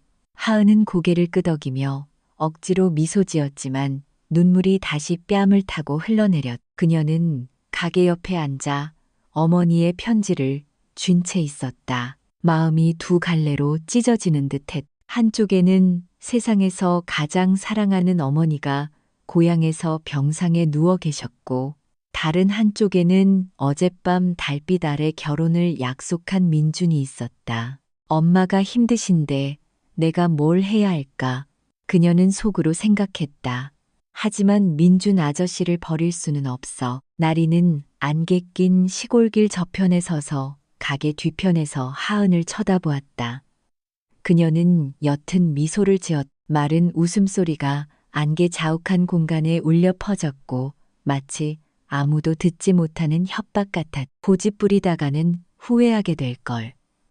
아침 바람이 멀리서 들려오는 다구는 소리를 실어 날랐고 시골집 굴뚝 위의 연기를 더욱 희미하게 만들었다. 하은은 여전히 그곳에 앉아 편지를 쥔 채 있었. 마음은 흩어지지 않는 연기처럼 무거웠지만 그녀의 눈은 여전히 빛났고 마치 자신을 둘러싼 것엔 풍파 속에서도 믿음을 굳건히 지키려는 듯했다. 어느 무더운 정오, 김 통장이 논두렁 옆에 서서 큰 소리로 외쳤다.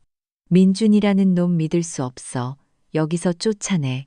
햇볕이 논두렁 물 위로 쏟아져 반짝였고 하늘 높이 나는 제비 소리가 낭낭하게 울려 퍼졌지만 김 통장의 단호한 목소리를 덮지는 못했. 논밭은 평화롭게 펼쳐져 있었고 바람이 불어와 시골 땅에 후끈한 열기를 실어 날랐으며 벼이삭들이 살랑거렸. 동네 사람들이 김 통장 주위로 모여들었고 햇볕에 그을린 얼굴에는 의심스러운 빛이 서렸다. 수군거리는 소리가 논두렁 물결처럼 퍼져나갔. 하은은 멀리 서서 대나무 바구니를 껴안고 있었다. 마치 무더위가 짓누르는 것처럼 마음이 무거웠. 이 모든 일의 배후에는 나리가 있었다.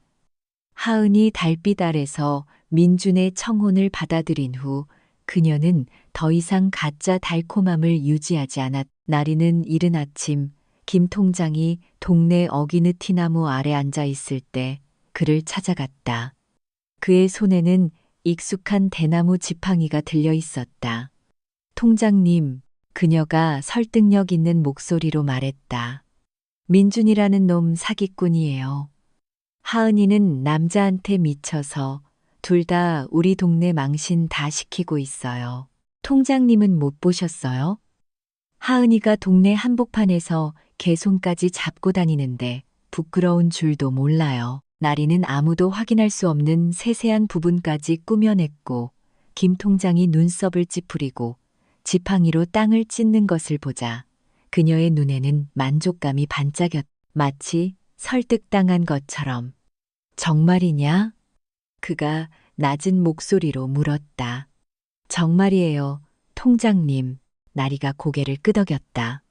우리 동네가 이대로 두면 누가 우리 얼굴 쳐다보겠어요? 김 통장은 오래 기다리지 않았다. 그는 그날 정오 사람들이 밭으로 모여 쉬고 나는 논두렁으로 동네 사람들을 불러 모았다. 민준이라는 놈, 믿을 수 없어. 그가 큰 소리로 말하며 지팡이를 짚고 사람들을 훑어보았다. 그놈은 사기꾼이고 동네 명예를 더럽히고 있어. 하은이라는 애는 걔한테 빠져서 고향에 있는 늙은 엄마까지 잊어버렸고 오늘부터 아무도 민준이한테 밭을 시키지 마. 알겠나? 동네 사람들은 수군거렸다. 속삭임이 들판을 스치는 바람처럼 빠르게 퍼져나갔다. 저놈 생긴 것도 이상하더라. 하은이가 남자한테 빠져서 우리 동네 망신다 시키네. 그날부터 아무도 민준에게 일을 시키지 않았고 아무도 하은의 떡볶이 가게에 들르지 않았다. 그들이 하은과 민준을 바라보는 시선에는 이제 차가운 거리감만이 남아있었다. 하은은 순자씨 떡볶이 가게 옆에 서 있었다. 손에 든 대나무 바구니는 아무도 사지 않아 텅 비어 있었다. 그녀는 김 통장이 방금 떠나간 논두렁을 바라보았. 마음이 마치 한낮의 햇볕에 타들어가는 듯했다. 민준이 다가왔다. 손에는 낡은 괭이가 들려 있었고 땀이 이마를 타고 흘러내렸지만 얼굴은 평온했. 걱정 마세요, 하은 씨. 그가 조용히 흐르는 논두렁 물처럼 낮고 따뜻한 목소리로 말했. 저는 어디 안 가요. 그의 눈에는 말로 표현하기 어려운 무언가가 서려 있었다. 마치 그가 무언가 깊이 숨기고 있는 것처럼. 하지만 하은은 개의치 않았. 그의 말을 듣자 마음이 가벼워지는 것을 느꼈을 뿐이다. 순자 씨가 가게 안에서 나왔. 앞치마에 묻은 떡볶이 가루를 털며 걱정과 불만이 뒤섞인 눈으로 하은과 민준을 바라보았다. 김 통장이랑 날이 너무 심하네. 그녀가 분노에 찬 목소리로 말했다. 쟤들이 뭘 잘못했다고 동네 사람들이 이렇게 등을 돌려. 하은이 착하고 민준이도 성실한 거 누가 몰라. 순자 씨는 가게 한가운데 서서 큰 소리로 말했다. 마치 동네 사람들이 듣기를 바라는 것처럼. 하지만 아무도 대답하지 않았고 하늘 높이 나는 제비 소리만 울려 퍼졌다. 동네 사람들은 멀리 피했고 의심스러운 시선은 조금도 줄어들지 않았. 마치 이 한낮의 무더위가 옛정을 모두 태워버리는 것처럼 하은은 민준을 바라보았다. 마음이 그 어느 때보다 외로웠다. 가로수 옆에서 고백한 날부터 동네 사람들은 냉담했고 이제는 완전히 등을 돌려 마치 그녀와 민준을 이 작은 공동체에서 밀어내려는 듯했다. 동네 사람들이 나를 미워해. 그녀는 속으로 생각했다. 하지만 내 마음은 여전히 그 사람을 믿어. 그녀는 민준의 손을 잡았. 그의 거친 손이 차가운 시선 속에서 약간의 따뜻함을 가져다 주었다. 민준 아저씨. 그녀가 떨리는 목소리로 작게 말했. 동네 사람들이 아저씨 여기 있는 거 원치 않지만 저는 아저씨가 여기 있었으면 좋겠어요. 민준은 고개를 끄덕였. 그의 눈이 빛났지만 마음속에 말 못할 고민은 여전히 희미한 먹구름처럼 떠돌고 있었다. 나리는 멀리 논두렁 옆에 서서 푸른 벼 뒤편에서 하은과 민준을 쳐다보았. 동네 사람들이 그들에게 등을 돌리는 것을 보자 만족스러운 미소가 입가에 번졌. 그녀는 자신이 김 통장을 조종했고 하은과 민준을 고립시켰다는 것을 알았고 그것에 만족했. 하지만 나리의 마음속에는 병으로 인한 피로감이 여전히 바람처럼 불어왔고 그녀는 애써 외면하려 했다. 하은과 민준은 조용히 흐르는 논두렁 한가운데 손을 잡고 서 있었다. 마치 논밭 한가운데 있는 두 그루의 작은 나무처럼 아무도 도와주지 않고 서로에게 의지하며 굳건히 서 있을 뿐이었. 하은은 민준의 손을 더 꽉 잡고 그를 바라보며 작지만 단호한 목소리로 말했다. 가지 마세요. 아저씨 잃고 싶지 않아요. 민준은 고개를 끄덕였다. 그의 눈에는 걱정이 살짝 스쳤지만 아무 말도 더 하지 않았다. 하은은 논두렁을 바라보았다. 마음이 갑자기 불안해졌다. 마치 더 큰 무언가가 앞에서 기다리고 있는 것처럼. 가지 마세요. 그녀가 다시 작게 말했다. 하지만 왜 이렇게 마음이 불안할까요? 제비는 여전히 하늘 높이 날고 있었지만 논밭의 평화로움은 이제 이 작은 시골 동네 마음속에서 커져가는 풍파를 감추는 겉모습에 불과했. 어느 날 오후 비가 부슬부슬 내렸다. 나리는 동네 의원 대나무 침상 위에 웅크리고 누워 의사가 건네준 종이를 떨리는 손으로 잡고 있었다. 그의 목소리가 아직도 귓가에 맴돌았다. 시간이 얼마 남지 않았어요. 비가 기왓장 위로 가볍게 떨어져 흙마당에 부딪히는 소리가 작은 의원 공간을 더욱 쓸쓸하게 만들었다. 멀리 논두렁에서 풍겨오는 말은 풀내음이 비의 축축함과 뒤섞여 방안을 더욱 차갑게 했다. 나리는 그곳에 누워 있었다. 팽했던 눈은 이제 흐릿했고 창백한 얼굴에는 예전의 거만함이 조금도 남아있지 않았다. 손에 든 종이에는 의사의 휘갈겨 쓴 몇 줄의 글씨가 적혀 있었지만 그녀는 읽지 않아도 자신이 무엇을 마주하고 있는지 알았다. 순자 씨가 젖은 모자를 쓰고 들어왔. 나리가 누워있는 것을 보자 그녀의 눈에는 안타까움이 스쳤다. 며칠 전 나리는 시장 한복판에서 쓰러졌지만 여전히 병을 부정하며 강한 척했. 하지만 이제 그녀는 버틸 힘도 남아있지 않았다. 순자 씨는 침상 옆에 앉아 모자를 의자 위에 놓았. 그녀의 목소리는 부드러웠다. 나리야, 의사 선생님이 뭐라고 하셔? 나리는 고개를 들지 않고 종이를 꽉 쥐었. 목이 쉰 소리가 울려 퍼졌다. 그분이 나 병이 깊다고 너무 막 살아서 이제 고치기 힘들다고 하셨어. 그녀는 말을 멈췄다. 눈가가 빨개지더니 울음을 터뜨렸다. 내가 왜 이렇게 됐을까? 순자 아줌마. 순자 씨는 그 말을 듣고 마음이 무거웠지만 위로할 말을 찾지 못했다. 좀 쉬어. 그녀는 나리의 어깨를 가볍게 두드리며 말했다. 너무 많이 생각하지 마. 아직 희망은 있어. 하지만 나리는 대답하지 않았다.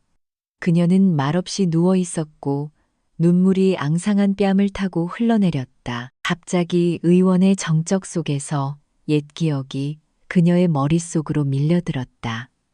그녀는 어릴 적 어머니가 붓두막 옆에 앉아 부채질하던 모습을 떠올렸다. 온화한 목소리로 착하게 살아야 한다 딸아. 네 마음 차갑게 만들지 마라. 하시던 어머니의 말씀. 그때 그녀는 그 말을 마음에 담지 않고 비웃으며 어머니보다 이 가난한 시골 동네보다 더 잘 살 거라고 생각했다. 이제 어머니의 말씀이 칼처럼 그녀의 가슴을 찔렀고 그녀를 짓눌렀다. 하지만 거만함은 여전히 뿌리 깊게 밝혀 그녀가 잘못을 인정하지 못하게 막았다. 하은이 의원으로 들어왔다. 낡은 외투가 비에 젖어 있었고 손에는 가게에서 급하게 포장해온 떡볶이가 들려 있었다. 그녀는 순자 씨에게서 나리에 대한 이야기를 듣고 마음이 아팠다. 비록 나리가 그녀를 힘들게 했지만 하은은 침상 옆에 서서 조용히 불렀다. 나리야, 괜찮아? 나리는 눈을 떠 하은을 보았다. 그녀의 시선은 즉시 예전처럼 날카로워졌다. 너 여기 왜 왔어? 그녀가 약하지만 여전히 도끼 서린 목소리로 소리쳤다. 하은이 침상 옆에 놓은 떡볶이를 밀쳐냈다. 내 동정 따위 필요 없어. 너나 비웃으러 왔지? 하은은 멍하니 서 있었다. 맑은 눈에 슬픔이 스쳤지만 대답하지 않고 조용히 떡볶이를 집어 먼지를 털었다. 나리는 그녀를 따라다녔다. 그녀의 시선에는 안타까움이 살짝 스쳤지만 거만함이 여전히 그녀를 붙잡고 마음을 부드럽게 하지 못하게 막았다. 순자 씨는 옆에 서서 고개를 저으며 한숨을 쉬었다. 나리야, 하은이 착한 애야. 더 이상 독하게 굴지 마. 나리는 아무 말도 하지 않고 벽 쪽으로 고개를 돌렸다. 눈물이 다시 흘러내렸지만 입은 굳게 다물고 있었다. 하은은 의원을 나섰다. 부슬부슬 내리는 비가 그녀의 옷 위로 떨어졌다. 나리를 생각하니 마음이 무거웠다. 화가 나지는 않았고 그저 안타까울 뿐이었다. 하지만 그녀는 나리가 아직 자신을 돌아볼 준비가 되지 않았다는 것을 알았다. 안에서는 나리가 누워 있었다. 얇은 이불을 꽉 쥔 채 낡은 나무 천장을 바라보고 있었다. 천장에 갈라진 틈이 마치 그녀가 예전에 남들을 비웃던 날들을 그려놓은 것 같았다. 내가 남들을 비웃었지. 그녀는 속으로 생각했다. 이제 누가 나를 비웃을까? 그녀의 마음이 밖에서 내리는 비처럼 흔들리기 시작했다. 부슬부슬 내리지만 멈추지 않는 비처럼. 나이든 의사가 들어와 다시 나리를 살폈다. 그의 목소리는 낮고 차분했다. 푹 쉬세요. 고집 부리지 말고요. 이 병은 장난이 아니에요. 나리는 그 말을 듣고 가슴이 또 한 번 찔리는 듯 했지만 대답하지 않고 가만히 누워 있었다. 흐릿한 눈으로 창밖을 바라보았다. 비는 여전히 내렸고 논두렁에서 풍겨오는 마른 풀내음이 마치 그녀에게 옛날 어머니의 말씀을 귀담아 듣지 않았던 날들을 상기시키는 듯했다. 순자 씨가 일어서서 앞치마에 손을 닦으며 부드러운 목소리로 말했다. 나리야, 잘 생각해봐. 살아있는 한 고칠 수 있어. 나리는 돌아보지 않았지만 그 말은 마치 바람처럼 불어와 그녀의 마음을 더욱 무겁게 했다. 순자 씨와 하은이 떠나자 나리는 침상에 말없이 누워 있었다. 시선은 천장에 고정되어 있었고 갈라진 틈이 마치 그녀의 인생 이야기를 들려주는 듯 했다. 엄마 말이 맞았어.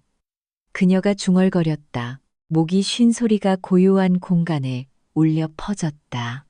하지만 이제 어떻게 고칠 수 있을까? 기왓장 위로 부슬부슬 내리는 빗소리가 마치 그녀 마음속의 고민과 어우러지는 듯했다. 그녀가 아직 감히 마주하지 못하지만 더 이상 영원히 부정할 수도 없는 고민이었다. 어느 조용한 저녁, 민준이 동네 박벽돌 공장 앞에 서 있었다. 공장에서 나오는 등잔불 빛이 그의 얼굴을 비추었다. 그는 조용히 철수 씨에게로 고개를 돌렸. 아저씨, 부탁 하나만 들어주세요. 아무한테도 말하지 마시고요.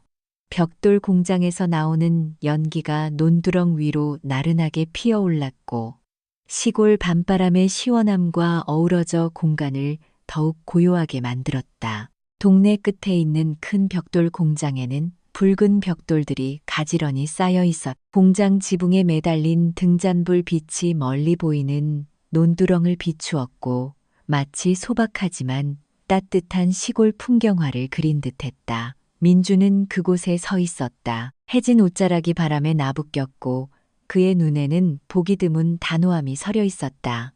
동네 일꾼인 철수 씨는 방금 지나가던 길이었고 손에는 낡은 낫이 들려 있었. 민준이 부르자 걸음을 멈췄다. 그는 민준이 논두렁 옆에서 만났던 날부터 의심스러웠다. 그의 뛰어난 일솜씨, 보통 일꾼 같지 않은 모습, 이제 이 말까지 더해지니 더욱 궁금해졌다. 무슨 일이기에 그렇게 숨기려고 하나, 민준이? 그가 논두렁 사이로 울려 퍼지는 낮고 차분한 목소리로 물었다. 민준이 다가와 작지만 단호한 목소리로 말했다. 하은 씨 어머니께 돈 좀 대신 보내주세요. 고향에서 많이 아프시다고 하는데 아무한테도 특히 하은 씨한테는 말하지 마시고요. 철수 씨는 눈썹을 찌푸렸다. 눈에는 놀라움이 스쳤지만 이내 고개를 끄덕였다. 알겠네. 동네 사람 시켜서 읍내 우체국으로 보내지. 아무도 모를 거야. 그가 낯을 쓰다듬으며 말했. 마치 마음속에 여전히 남아있는 의심을 감추려는 듯이. 고맙습니다, 철수 아저씨. 민준의 눈에는 안도감이 살짝 스쳤지만 마음은 여전히 무거웠다. 그는 벽돌 공장을 돌아보았다. 등잔불 빛이 붉은 벽돌들을 비추었고 마치 그가 방금 내린 결정을 환히 밝히는 듯했다. 하은은 달빛 아래서 청혼을 받아들였고 동네 사람들이 등을 돌려도 그의 곁을 지켰. 그리고 이제 편지를 통해 그녀의 어머니가 위독하다는 것을 알게 되자 그는 더 이상 그녀 혼자 그 걱정을 짊어지게 둘 수 없었. 하지만 그는 여전히 자신의 진짜 정체를 숨기고 그녀가 자신을 가난한 막노동꾼으로 생각하게 내버려 두었다.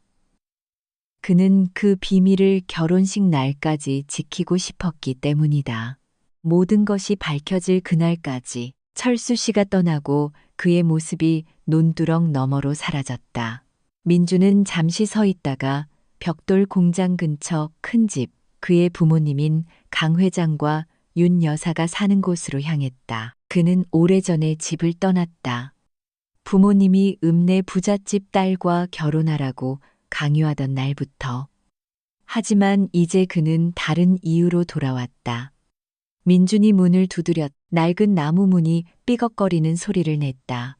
강 회장이 나왔. 등잔불 아래 그의 희끗희끗한 머리가 온화하게 빛났다. 민준아, 돌아왔구나. 그가 따뜻하지만 놀라움이 살짝 섞인 목소리로 물었다. 윤 여사가 집 안에서 나왔다. 손에는 부채를 들고 있었고 아들을 보자 눈이 빛났다. 민주는 집 안나무 의자에 앉았다. 등잔불이 그의 얼굴을 비추었. 그는 고개를 숙이고 낮은 목소리로 말했다. 아버지, 어머니, 제가 가난한 막노동꾼 행세를 하며 진심으로 사랑할 사람을 찾으려고 했어요. 하은이라는 여자를 만났는데 제가 아무것도 없을 때도 저한테 잘해줬어요. 강 회장은 그 말을 듣고 대나무 지팡이를 짚었. 그의 눈에는 감동이 살짝 스쳤다. 네가 좋은 사람을 골랐으니 부모로서 기쁘다. 그가 경험 많은 사람처럼 천천히 말했다. 윤 여사는 고개를 끄덕였. 부채질하던 손을 멈췄다. 그녀는 작게 물었다. 그 하은이라는 애 정말 진심이니, 민준아? 민주는 고개를 들었. 그의 눈이 환하게 빛났다. 네, 어머니. 동네 사람들이 등을 돌리고 제가 그녀 눈에는 그저 막노동꾼일 뿐인데도 저를 사랑해줬어요. 강 회장과 윤 여사는 서로를 쳐다보더니 강 회장이 고개를 끄덕였다. 그럼 결혼하거라. 아비어미가 번듯한 결혼식 차려주마. 윤 여사는 미소 지으며 민준의 어깨에 손을 얹었. 네가 좋은 사람 골랐으니 엄마는 더 바랄 게 없다. 민준은 고개를 숙였다. 부모님이 동의하자 마음이 가벼워졌지만 그는 여전히 자신의 진짜 정체를 숨겼다. 결혼식 날 말씀드리고 싶어요. 그가 작지만 단호한 목소리로 말했. 그녀는 제가 부모님 아들인 줄 몰라요. 제가 가진 것 때문이 아니라 저라는 사람 때문에 저를 사랑해 주길 바라요. 강 회장은 고개를 끄덕였. 그의 눈에는 자부심이 살짝 스쳤다. 네가 아비를 닮았구나. 진심으로 사는 게 최고다. 민주는 부모님 집을 나와 벽돌 공장 밖으로 나섰다. 등잔불은 여전히 밝았고 연기는 논두렁 위로 나른하게 피어오르고 있었다. 그는 그곳에 서서 멀리 바라보았. 마음속에서 복잡한 감정이 차오르는 듯했다. 그는 하은을 돕기로 했고 철수 씨를 통해 그녀 모르게 박씨 부인에게 돈을 보냈다. 하지만 그가 마음속에 간직한 비밀은 이제 무거운 짐처럼 느껴졌다. 그는 하은이 행복하기를 바랐고 그녀의 어머니가 건강해지기를 바랐. 하지만 동시에 그녀가 진실을 알게 될 날이 두려웠다. 그녀가 나를 용서해 줄까? 그가 속으로 생각했다. 그의 시선은 멀리 보이는 논두렁을 향해 밤바람이 시골의 시원함을 실어 날랐지만 동시에 그가 아직 감히 대답하지 못하는 질문을 품고 있는 듯했다. 어느 추수철 한낮 하은이 갓 베어낸 볕단 옆에서 기뻐하며 외쳤다. 엄마 병이 나으셨대. 누가 도와주신 걸까? 황금빛 논밭이 시골 마을 곳곳에 펼쳐져 있었고 낫으로 벼베는 소리가 사방에서 울려 퍼지며 수확하는 동네 사람들의 웃음소리와 어우러졌. 한낮의 햇볕이 벼베는 사람들의 햇볕에 그을린 얼굴 위로 땀방울을 흘러내리게 했지만 논두렁 끝 시냇가에서 불어오는 바람 덕분에 공기는 여전히 시원했. 하은은 그곳에 서서 방금 고향에서 받은 편지를 손에 들고 있었다. 그녀의 눈에는 기쁨과 놀라움이 교차했고 마치 오랫동안 마음속에 품고 있던 무거운 짐을 방금 내려놓은 듯했. 하은은 순자씨 떡볶이 가게에서 일을 마치고 동네 어기 느티나무 그늘 아래 앉아 쉬고 있었. 그때 고향에서 올라온 남자가 그녀의 이름을 불렀다. 하은아, 네 엄마 편지다. 그가 긴 길을 달려온 듯 헐떡이며 말했다. 손에는 아직 고향 흙냄새가 나는 구겨진 편지가 들려 있었다. 하은은 편지를 받아 열어 읽었다. 어머니의 떨리는 글씨체가 눈앞에 나타났다. 딸아, 누가 돈을 보내줘서 엄마가 읍내병원에서 치료받고 이제 많이 좋아졌어. 이제 걱정하지 마렴. 하은은 편지를 다 읽고 손이 떨렸다. 눈물이 뺨을 타고 흘러내렸지만 이번에는 행복의 눈물이었다. 그녀는 논두렁 한가운데서 기뻐하며 외쳤고 그 소리에 근처에서 벼베던 몇몇 사람들이 돌아보았. 순자 씨가 멀리서 다가왔다.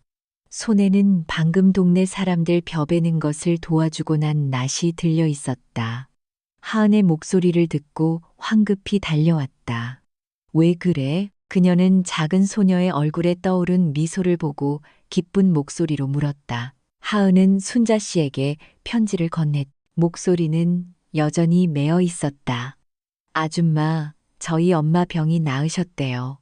누가 엄마한테 돈을 보내줘서 엄마가 건강해지셨어요. 순자 씨는 편지를 다 읽고 얼굴에 환한 미소를 지었다. 그녀는 하은의 어깨를 두드렸다. 잘 됐다. 얘, 분명 네가 도와준 사람일 거야. 하은아, 내 착한 마음이 결국 보답받은 거지. 하은은 그 말을 듣고 논두렁을 스쳐 지나가는 바람처럼 마음이 가벼워졌지만 이내 멈칫했. 눈에는 놀라움이 살짝 스쳤다. 누가 저희 엄마를 도와주신 걸까요? 그녀가 작지만 의문 가득한 목소리로 물었다. 순자 씨는 온화하게 미소 지으며 앞치마에 묻은 벼먼지를 털었다. 누구면 어때? 분명 내 착한 마음 보고 은혜 갚고 싶었던 사람이겠지. 하지만 하은은 대답하지 않았다. 그녀는 멍하니 서서 편지를 쥔 채 있었. 마음속에서 이상한 느낌이 차오르는 듯했다.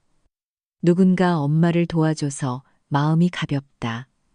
그녀는 속으로 생각했다. 하지만 왜 이렇게 이상할까? 이 기쁜 소식이 너무 갑작스러웠고 그녀는 자신이 선택한 사람, 동네 사람들이 등을 돌려도 믿었던 그 사람을 생각하지 않을 수 없었. 하지만 그는 그저 막노동꾼일 뿐인데 어디서 돈이 나서 어머니께 보내드렸을까? 철수 씨가 논두렁에서 다가왔다. 손에는 방금 근처 밭 한 떼기를 갈고 난 괭이가 들려 있었. 그는 하은과 순자 씨의 이야기를 들었고 날카로운 눈에 비밀스러운 빛이 스쳤다. 그는 볕단 옆에 멈춰서서 하은을 바라보며 낮고 차분한 목소리로 말했. 민준이 네가 생각하는 것만큼 가난하지 않아, 하은아. 하은은 그 말을 듣고 눈이 휘둥그레졌다. 철수 씨에게로 고개를 돌리자 마음 한구석이 놀라움으로 가득 찼다. 무슨 말씀이세요? 그녀가 떨리는 목소리로 물었다. 철수 씨는 바로 대답하지 않고 조용히 괭이를 쓰다듬었다. 눈빛은 무언가 깊이 숨기고 있는 듯했다. 나는 그냥 그렇게 말할 뿐이야. 그가 말하고 등을 돌려 걸어갔. 그의 모습이 황금빛 볕단 너머로 사라졌고 하은은 마음속에서 커져가는 질문을 안고 그곳에 남겨졌다. 하은은 볕단 옆에 앉았. 손에는 여전히 편지가 들려 있었고 마음이 흔들리기 시작했다. 민주는 늘 조용했고 동네 사람들이 외면해도 늘 그녀 곁을 굳건히 지켰. 하지만 철수 씨의 말은 마치 바람처럼 불어와 그녀로 하여금 그를 의심하게 만들었다. 민준 아저씨, 내가 생각하는 것만큼 가난하지 않다고? 그녀가 중얼거렸다. 시선은 추수철 논밭을 향했다. 낫으로 벼베는 소리가 여전히 규칙적으로 울려 퍼졌다. 그녀는 그가 곁에 있어 주던 때를 떠올렸. 시장에서 건네준 생수, 나무 그늘 아래서 꿰매준 옷, 밤바람 속에서 엮어준 바구니, 모든 것이 소박했지만 이제 그녀는 그가 더 큰 무언가를 숨기고 있다고 생각하지 않을 수 없었다. 순자 씨가 하은 옆에 앉아 그녀의 어깨에 손을 얹었. 너무 많이 생각하지 마. 엄마 건강해지신 게 좋은 거지. 누가 도와줬든 내 복이야. 하은은 고개를 끄덕이며 억지로 미소 지었지만 마음은 편치 않았. 어머니에 대한 기쁜 소식은 마음을 가볍게 했지만 민준에 대한 의심은 그녀를 짓눌렀다. 민준 아저씨, 저한테 무슨 큰일 숨기고 계신 거죠? 그녀는 속으로 생각했다. 그녀의 시선은 볕단 위에 놓인 낫을 향했다. 마치 그 날카로운 칼날에서 대답을 찾고 싶다는 듯이. 겹에는 소리는 여전히 온 동네에 울려 퍼졌지만 하은의 마음속에는 이상한 바람이 불어와 그녀가 아직 감히 마주하지 못하는 질문들을 실어날랐. 어느 날 오후 비가 부슬부슬 내려온 동네를 뒤덮었다. 나리가 주민센터로 절뚝거리며 걸어와 하은 앞에 무릎을 꿇었다. 그녀의 목소리는 약했지만 진심이 담겨 있었다. 내가 잘못했어. 하은아, 용서해줘.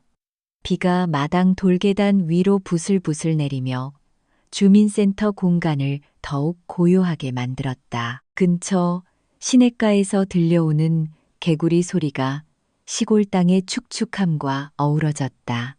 해질녘의 옅은 빛 아래 이끼 낀 낡은 주민센터 지붕이 동네 한가운데 말없이 서 있었. 마치 아무도 예상치 못한 이야기를 지켜보는 것처럼 나리는 그곳에 무릎 꿇고 있었다. 떨리는 두 손으로 마당을 짚었고 창백한 얼굴에는 이제 빗물과 눈물이 뒤섞여 있었다.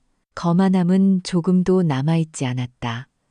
하은은 날이 앞에 서 있었다. 낡은 외투가 비에 젖어 어깨에 착 달라붙어 있었다.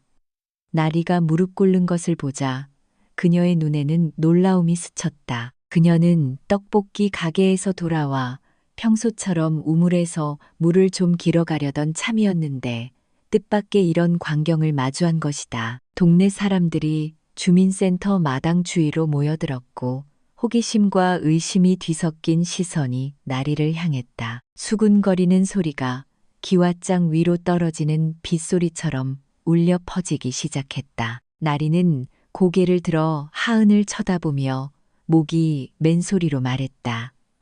내가 헛소문 퍼뜨려서 너 힘들게 했어. 네가 남자한테 빠져서 늙은 엄마 버렸다고 한 거 전부 내가 꾸며낸 거야. 이제 내가 벌 받고 있어.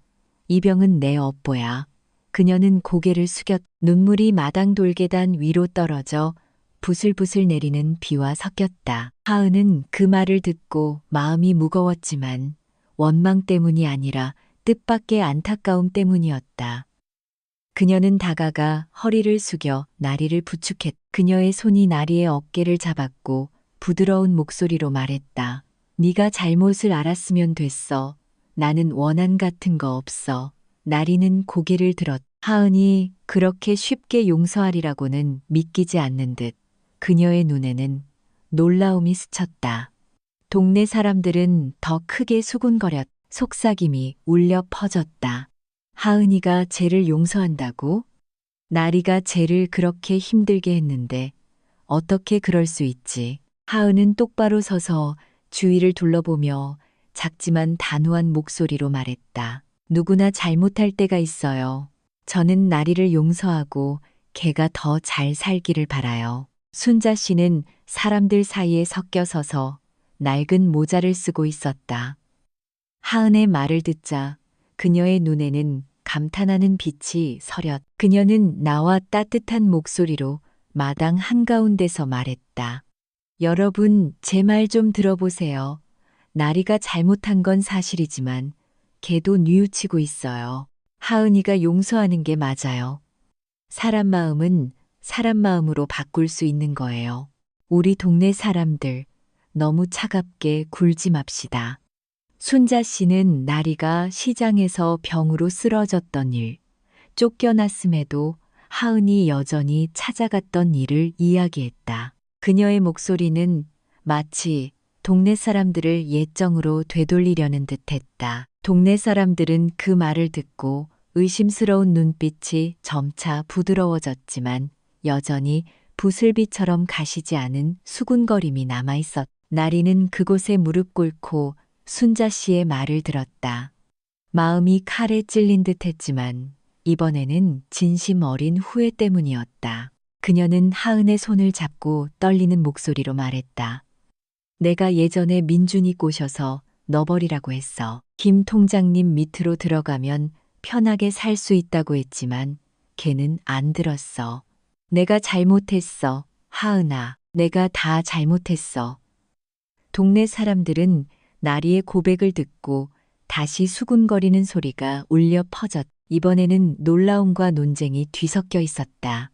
나리가 민준이를 꼬셨다고? 민준이가 안 들었다니 그것도 이상하네. 하은은 멍하니 서 있었. 나리의 말을 듣고 마음 한구석이 놀라웠지만 더 이상 묻지 않고 나리를 부축해 일으켜 세웠. 그녀의 손은 여전히 굳게 잡혀 있었고 마치 그녀를 자신의 어둠 속에서 끌어내려는 듯했다. 나리는 일어섰. 다리는 후들거렸지만 그녀의 눈에는 이제 도끼가 아니라 진심 어린 안타까움이 서려 있었. 그녀는 동네 사람들 쪽으로 고개를 돌려 약하지만 분명한 목소리로 말했다.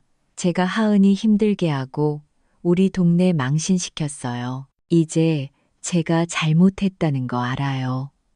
그녀의 목소리가 주민센터 마당에 울려 퍼졌고 마치 부슬부슬 내리는 빗소리처럼 동네 사람들을 술렁이게 만들었. 어떤 사람은 고개를 저었고 어떤 사람은 고개를 끄덕였다. 하은의 용서에 대한 논쟁은 마치 바람처럼 불어왔다. 아무도 소리 내어 말하지 않았지만 모두가 생각했다. 하은이가 죄를 용서하는 게 옳은 일일까? 틀린 일일까? 한 사람이 속삭였다. 나리도 벌 받았으니 용서해도 괜찮겠지. 다른 사람이 대답했다. 동네 사람들의 마음이 부슬비가 마른 땅을 적시듯 흔들리기 시작했다. 하은은 나리를 부축해 주민센터 계단에 앉혔다.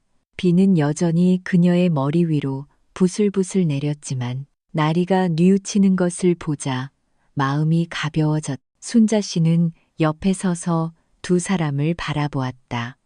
하은이 온갖 풍파 속에서도 지켜낸 인간의 때문에 마음이 따뜻해졌다. 나리는 하은의 손을 잡고 목이 쉰 소리지만 진심 어린 목소리로 말했다. 내 결혼식 날 내가 모든 사람 앞에서 다 말할게. 사람들이 너 얼마나 좋은 사람인지 알도록. 하은은 그 말을 듣고 눈이 빛났지만 대답하지 않고 고개를 끄덕였다. 손은 여전히 나리의 손을 잡고 있었고 마치 그녀가 변할 것이라고 믿는다고 말하는 듯했다. 부슬부슬 내리는 비는 여전히 내렸고 시냇가에서 들려오는 개구리 소리가 마치 이때의 주민센터 정적과 어우러지는 듯했다. 동네 사람들은 점차 흩어졌다.